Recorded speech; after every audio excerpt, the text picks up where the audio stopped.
Hello, I am on page 253 of your math journal, and I'm wanting to talk with you about a new topic called mean or average.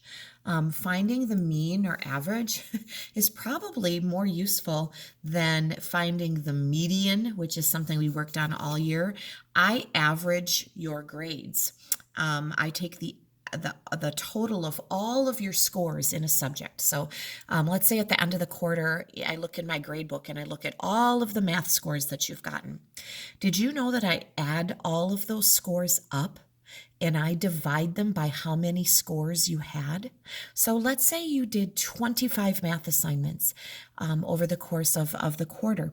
I would add up all of those scores and I would get a number, hopefully way up into the thousands, right? And then I would divide it by 25. I would use my calculator and it would give me your average score. That's how I determine your average grades when I give you a grade on your report card. That's called an average. Now, I'm going to show you that using some bar graph data in a much simpler way, using some smaller numbers and not as many. But to give you the idea of what it means to find the average, I use the word average. I don't use the word mean, but they do mean the same thing. They mean, the same thing. So ahead of time, I asked you to color in the bar graph. So if you did that, thank you. We have here some family last names, and you were given some data as far as how many children each of these families have. So the Kugel family has 5, for example. The Millers have 7 children. Oh my gosh. The Ellis and the Abukas have 1 child. So I graphed that. You can see that. Looks lovely. You can see, the 2 families that have the most kids. You can see that whatever. You can see that easily there. And then they ask us to find the mean or average. Well, that's what we're going to practice doing. So in order to do that, we need to add up all of these numbers. So you could do this in your head. The numbers are small enough. I would probably do something like this. I'd probably go 5 and 7. I like to start with the bigger ones are 12. And then I'd go 13, 14, 15, 16, 17, 18. I get a total of 18 children. And there are 1, 2, 3, 4, 5, 6 families. So 18 divided by 6 families would be 3.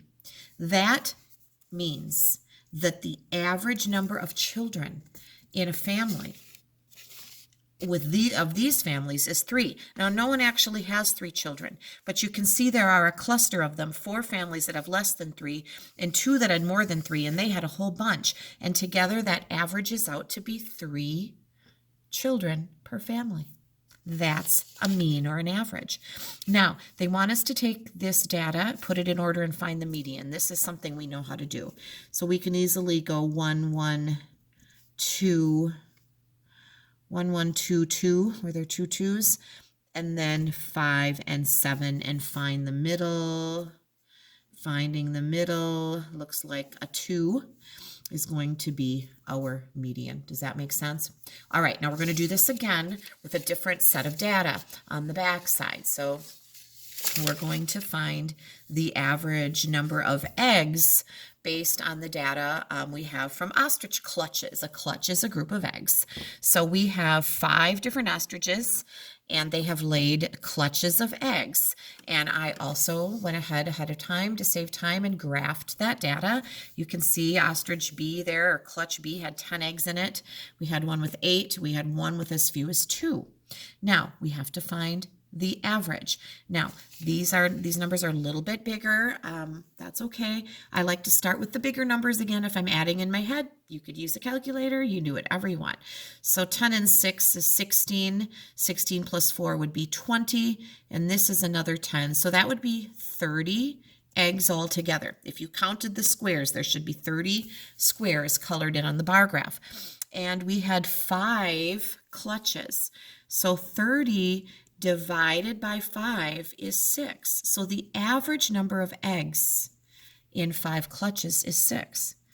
Only one actual clutch actually had the 6. But again, you can see that a couple had more than 6, a couple had less, and it averages out to be 6. Is the average or typical number of eggs in an ostrich clutch, according to that data. Now that could change if you had more clutches to to use. And then they want us to do the median again. So we always put those numbers in order. So I need a 2 and a 4 and a 6 and an 8 and a 10. Oh, that's funny. The middle there, you can see if we move in from the edges is a 6. And so our median is 6. So that is how you find the mean or the average. I am sure that you will use this again in coming years, but this is also something you would use in real life. I use this in math to figure out things. Even I take care of our household bills and our budget, and I figure things out. For example, in real life, my husband is a truck driver, and every week his paycheck is different because he doesn't drive the same number of miles every week. So although my paychecks are very much the same, every time I get paid, his are very different. So if I'm trying to figure out what we can afford to buy or something, I will take the average of his paychecks. I will actually add up, say, the last 6 paychecks he got, and I'll get a big money amount, and then I'll divide it by 6 because that's how many checks I added, and I will get his average pay. And that helps me kind of figure out how much I can count on, if that makes sense, although some checks will be less and some will be more. So I do use average in real life when I grade your work and when I am doing finances in my own household. And I'm sure there are lots of other reasons that you might use this skill. So this is just an introduction to it, not something you need to master this year, but just showing you that maybe you could find some things to graph and your own set of data on something and figure out the average. It's kind of fun.